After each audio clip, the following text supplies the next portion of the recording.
Salut à tous, j'espère que vous allez bien. Alors, si c'est la première fois que tu me découvres, je te demanderai de t'abonner, d'activer la cloche des notifications, de liker, de partager massivement la vidéo, de nous laisser également des commentaires. Alors, si c'est fait, je te dis merci pour ton geste.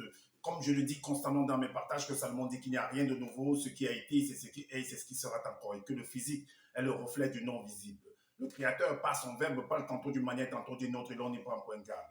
Alors, toi qui m'écoutes aujourd'hui, si tu ne prenais pas garde autrefois, dès à présent, commence à prendre garde par rapport à ce que tes yeux peuvent voir, tes oreilles peuvent entendre, tes sens peuvent capter au travers de la nature. Analyse bien la situation, retiens ce qui est bon et ce qui est mauvais, bien entendu, et transmets-le à tes enfants afin qu'ils puissent sortir de l'ignorance. Parce qu'il y a une formule qui dit que l'homme, la femme, l'enfant, l'être, la créature périt faute de connaissance. Donc, il est primordial pour nous de pouvoir fusionner avec le savoir afin d'avoir une meilleure visibilité des choses. Et encore, nos pères, nos mères, dans les temps d'autrefois, ont toujours eu à appuyer leur dire par des métaphores, des énigmes, des paraboles, des dictons, des proverbes, en utilisant les éléments de la faune et de la flore. Et ils ne peuvent pas aller au-delà, car la loi du Créateur le veut ainsi. Nous sommes tous contenus dans un globe, je dis bien, je pèse mes mots, personne ne peut sortir, ne peut y entrer. Alors, je reviens encore vers vous pour un décryptage, pour une analyse profonde par rapport à une vidéo, par rapport à un sujet dont le titre est Le roi Salomon a-t-il eu des rapports sexuels avec la reine du Midi, d'autres disent la reine du Saba. Est-ce que vous comprenez? Alors, on va entrer dans le livre que ce personnage de Zoulassan, ce faux pasteur, ce bandit de grand chemin, cet escroc,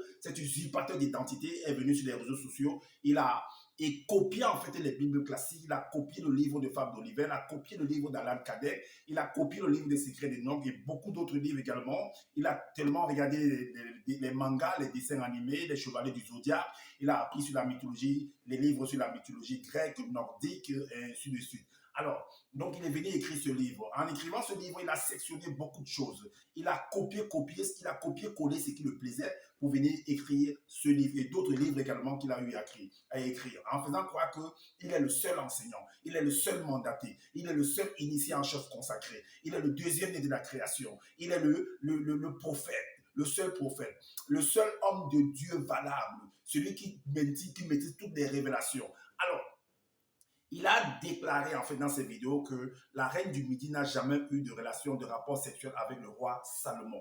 Alors je vais apporter les détails que j'ai pris dans son livre. Et vous qui m'écoutez, vous allez analyser également avec moi et vous allez en déduire si réellement il n'y a pas eu de rapport sexuel. Sur les détails que je vais apporter, si ça prouve également, si ça prouve effectivement qu'il n'y a pas eu de rapport sexuel avec Salomon. Salomon et la reine du Midi ou la reine de Saba. Alors, c'est parti. Pour ça, on va dans le livre de Un roi. Vous allez voir quelque chose. C'est pourquoi il dit que il faut vraiment analyser. Il ne faut pas vous arrêter à la surface de chaque propos. Entrer en profondeur pour comprendre réellement ce que l'auteur veut vous faire comprendre. Est-ce que vous comprenez? Alors, dans le livre de roi, Un roi chapitre 9. Un roi chapitre 9, verset 1 à 3. En parlant de la reine du Midi, on va apporter quelques détails de la personnalité en fait de cette femme dont on a dit la reine de Saba ou la reine du Midi.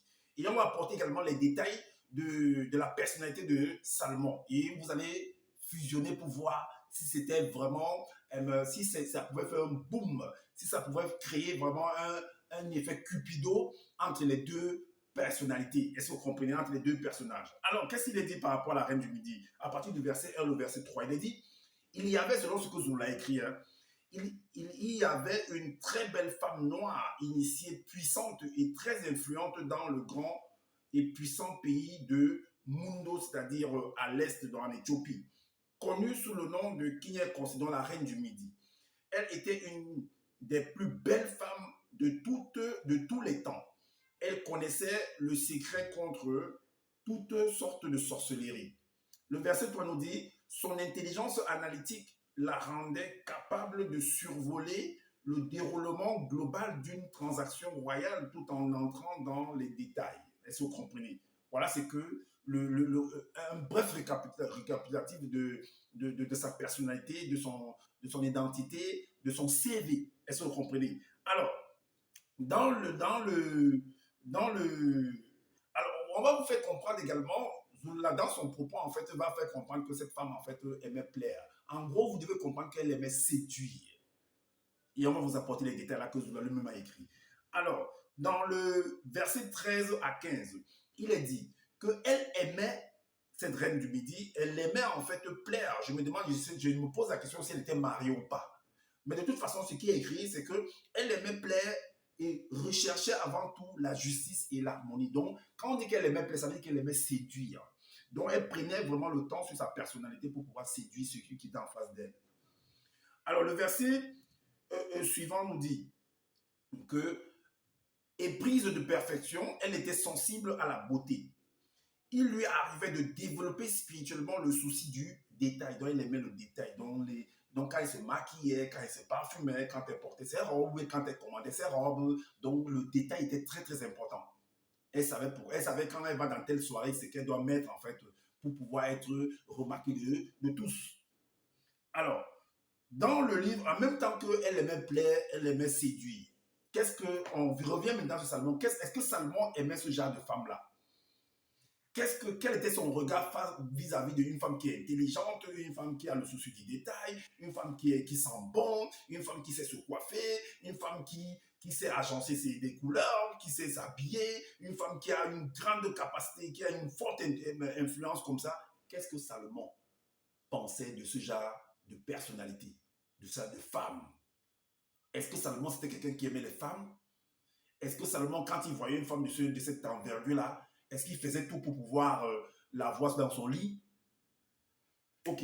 Donc, mais néanmoins, il est dit dans le livre de l'Ecclésiaste. Il est dit dans le livre de l'Ecclésiaste, chapitre 2, au verset 1.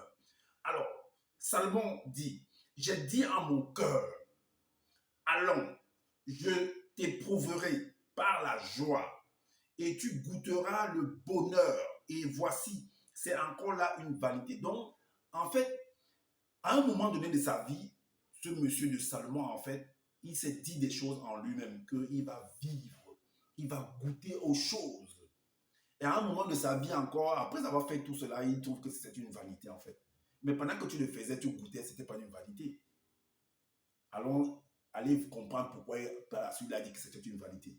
Mais néanmoins, au verset 10, qu'est-ce qu'il dit? Il dit, tout ce que la conscience de mes yeux avait désiré en capturant l'essence de la convoitise, je ne les en ai point privés. Donc, c'est pourquoi il est dit dans le livre dans Proverbes chapitre 15 au verset 30, ce qui frappe aux yeux, c'est Salomon qui a dit, ce qui frappe aux yeux réjouit le cœur. Donc, une telle beauté, une telle influence, une telle intelligence ne pouvait pas être passé inaperçu aux yeux à la présence de Salomon. Il aimait ce genre de choses. C'est ce que lui-même veut nous faire comprendre. Alors, donc, je n'ai refusé à mon cœur aucune joie, aucune. Donc, s'il avait la possibilité, puisqu'il avait les moyens, d'ailleurs, rien ne l'échappait. Donc, je n'ai refusé à mon cœur aucune joie, car mon âme prenait plaisir à tout mon travail. Et c'est là la part qui m'en est revenu. Alors, ne partez pas vous arrêter que non, c'est par rapport aux activités qu'il faisait, les travaux, les réalisations. Donc, le fait de cotiser les femmes, c'était aussi une réalisation pour lui. Ah oui. Et le verset suivant, dans 1 roi, chapitre 9. 1 roi, chapitre 9, au verset 33, qu'est-ce qu'il est dit?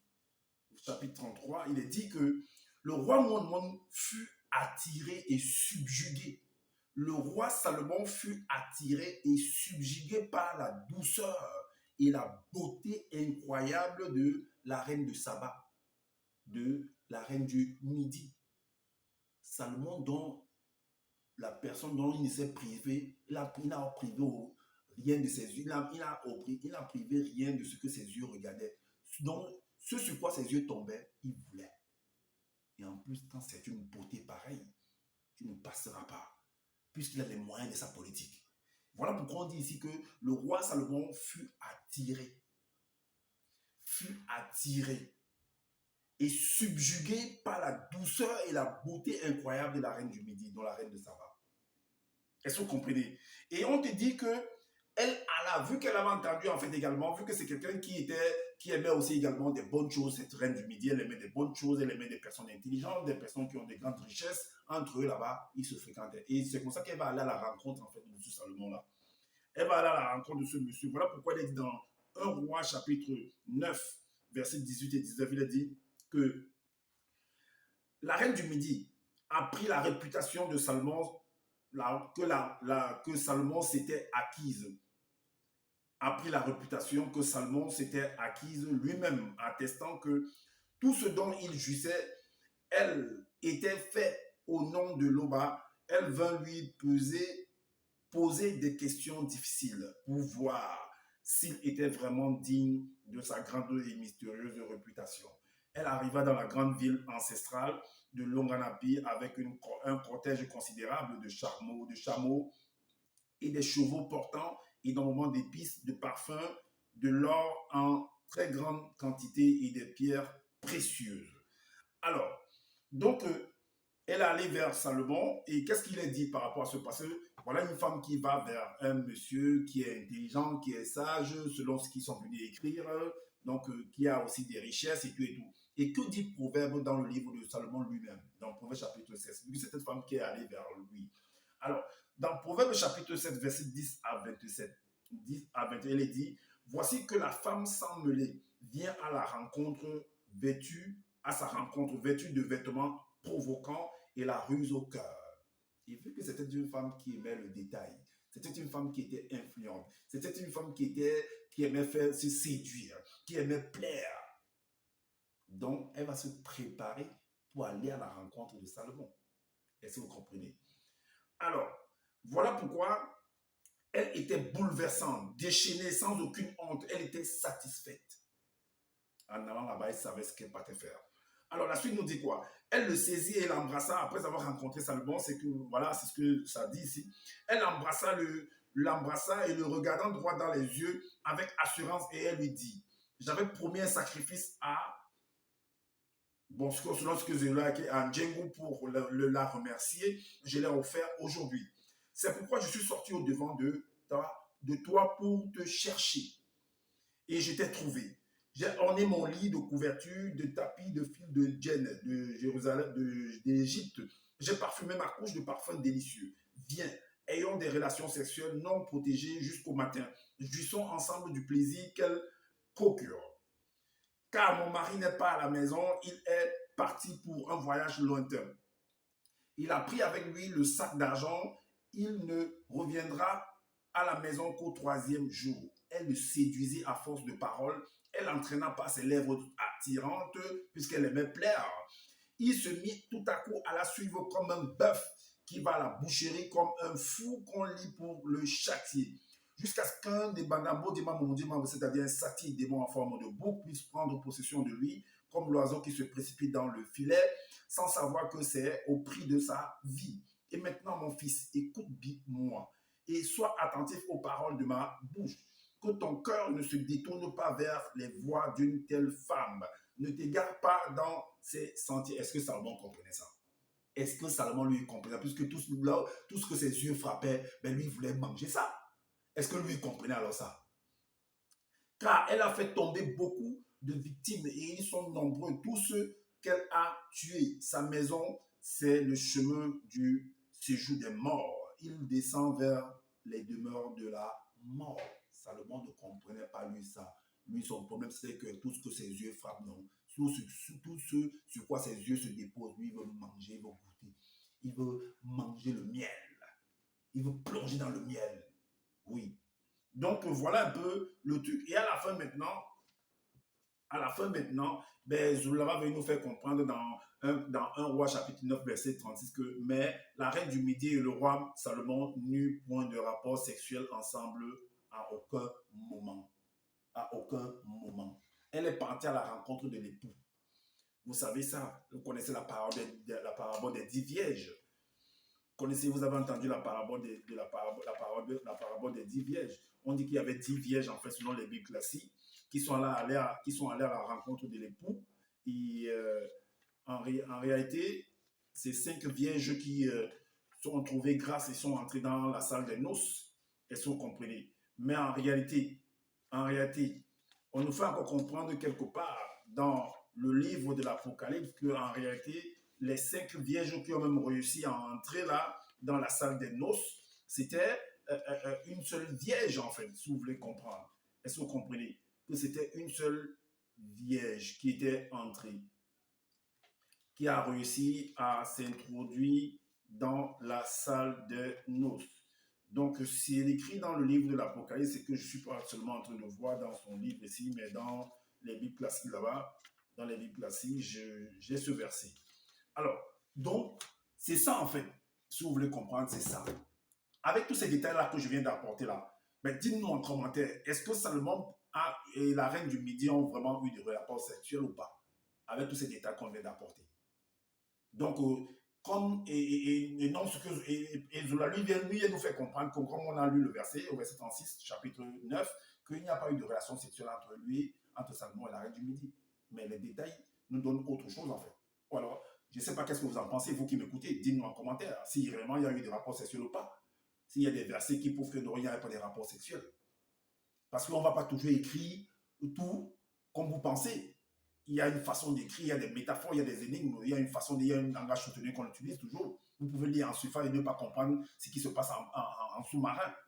Alors, comme je l'ai dit à la fin, comme je l'ai dit toujours à la fin de mes vidéos, que je n'ai pas la science infuse. Si vous trouvez qu'il y a des manquements par rapport à ce que je viens de dire, donnez-nous en commentaire. Sinon, on fait des vidéos pour pouvoir éclairer les uns les autres également. Abonnez-vous à ma chaîne, activez la cloche de notification pour être averti des prochaines vidéos. Likez, partagez massivement cette vidéo aussi. Abonnez-vous pour me soutenir, car c'est important. Et également, ben, prenez soin de votre famille, prenez soin de votre santé, car c'est important pour le combat futur. Je vous dis à bientôt pour une prochaine vidéo. Ciao.